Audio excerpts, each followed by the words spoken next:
does he still think that gay people should be called bum boys? Does he still think that equal marriage should be compared to three men marrying a dog? It's been a while since I've covered UK politics, but there's been a Conservative leadership race going on, and they have finally chosen a leader, meaning that this leader will replace Theresa May as the new Prime Minister of the UK. So this race ultimately came between Boris Johnson and Jeremy Hunt. And here's what happened. I, Dame Cheryl Gillen, the Joint Returning Officer for the Conservative and Unionist Party leadership election, declare that the total number of eligible electors was 159,320. The turnout in the election was 87.4%. The total number of ballot papers rejected was 509. And the total number of votes given to each candidate was as follows. Jeremy Hunt, 46,656. Boris Johnson, 92,153. And therefore I give notice that Boris Johnson is elected as the leader of the Conservative and Unionist Party.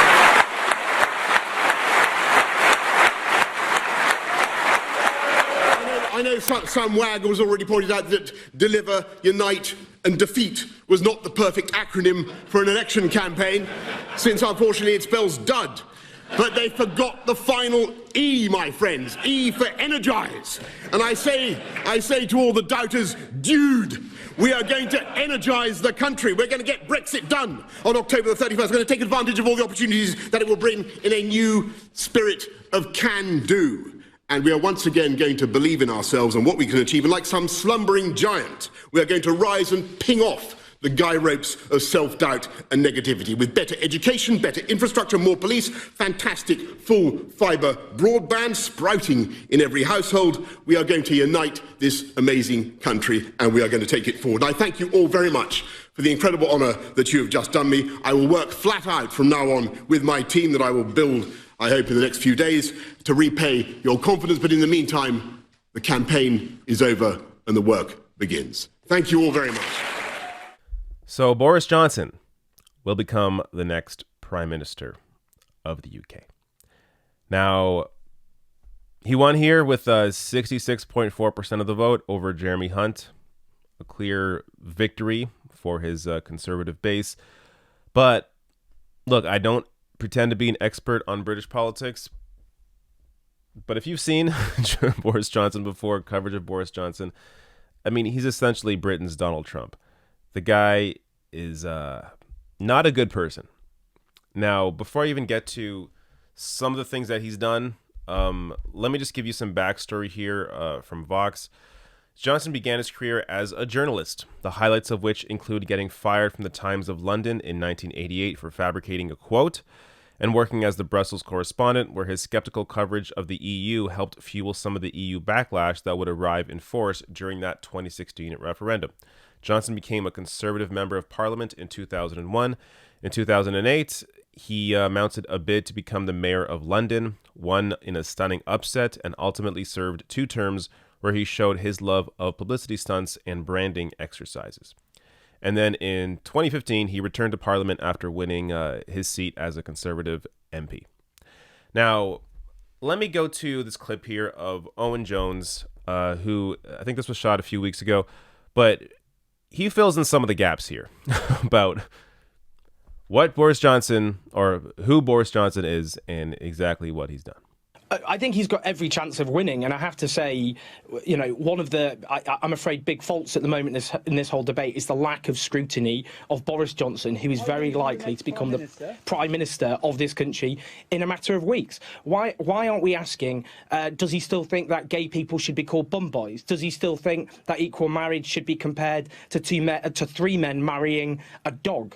Does he still believe that black people should be called pickaninnies with watermelon smiles? Does he still think that it's acceptable to compare Muslim women to bank robbers and to letterboxes? Why should we trust somebody who was sacked twice for dishonesty, once by his newspaper and wants by a Conservative leader is somebody who once conspired with a criminal friend to beat up a journalist fit for high office? Is somebody who wrote one column supporting Remain and another column supporting Leave, is that somebody who's driven by anything else other than his own career? We're not talking about these discussions. And I could go on, by the way, the fact that senior Conservative aides say that when he was in meetings, he couldn't concentrate, he wasn't briefed, he was an embarrassment, one of them said. One career diplomat described serving under him as foreign secretary as the only time he was embarrassed to represent his own country. But we're not having this discussion because all too often, I'm afraid to say, and I speak as somebody who has worked in the British media now for the best part of a decade, Boris Johnson is treated as a bit of a circus, a bit of a joke,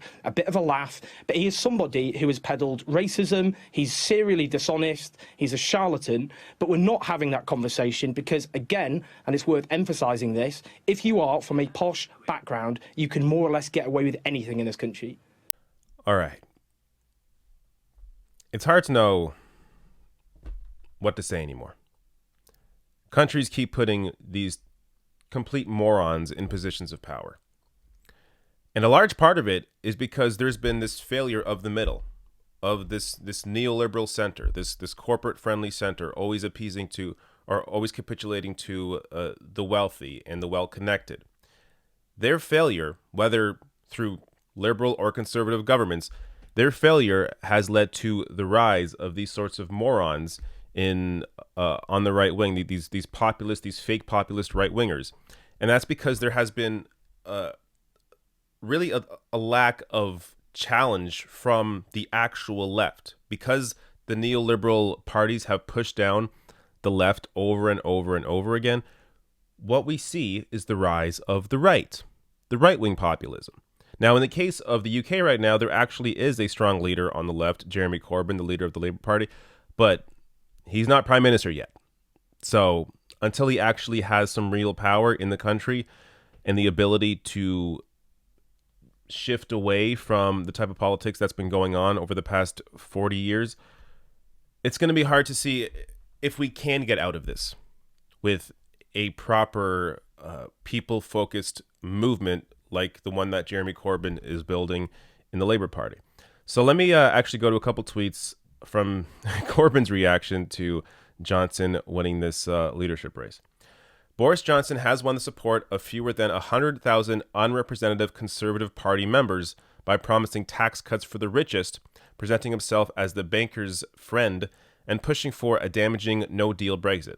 But he hasn't won the support of our country. Johnson's no-deal Brexit would mean job cuts, higher prices in the shops, and risk our NHS, National Health Service, being sold off to U.S. corporations in a sweetheart deal with Donald Trump.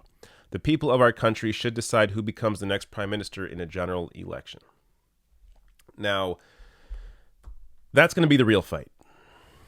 And it's unclear right now when this general election will happen, but we assume it has to happen at some point in the future. I mean, you have a new leader of the Conservative Party, somebody who, as Corbyn pointed out, isn't all that popular outside of this conservative base.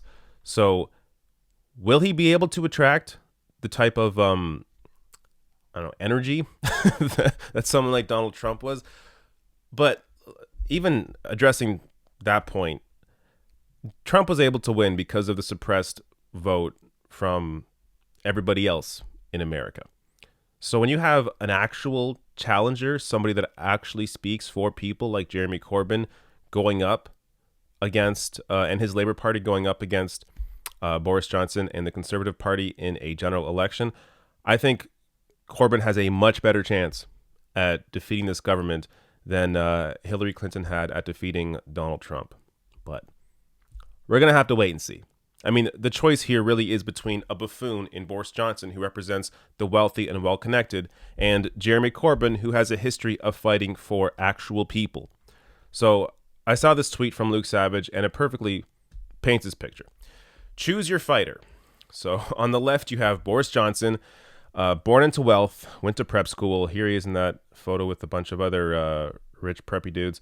On the right, Jeremy Corbyn getting arrested while fighting against apartheid in South Africa.